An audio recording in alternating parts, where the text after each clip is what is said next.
Cricket کے میدان میں کسی بلے باز کو آپ نے ہیلمٹ کے بغیر تو کھیلتے کبھی دیکھا ہوگا، لیکن بغیر پیڈ کے بیٹنگ کرتے نہیں دیکھا ہوگا۔ تاہم ایسا ایک انوکھا واقعہ آسٹریلیا بگ بیش لیگ میں میلبرن اسٹار اور سڈنی تھنڈر کے درمیان البری میں جاری میچ کے دوران پیش آیا۔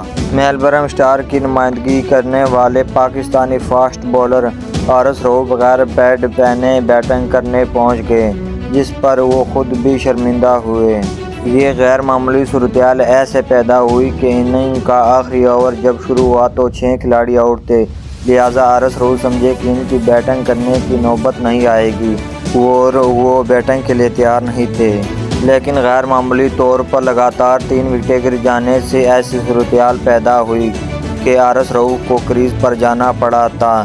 تاہم وہ ٹائم آؤٹ ہونے سے بچنے کے لیے بغیر حفاظتی کٹ پہنے میدان میں چلے گئے۔ انہوں نے گلوز اور ہیلمٹ تو ساتھ لے گیا، تاہم پیڈز پہن کر نہیں گیا اور امپائر نے بھی اجازت دے دی کیونکہ وہ 9 اسٹرائک اینڈ پر تھے اور اننگ کی آخری بال تھی۔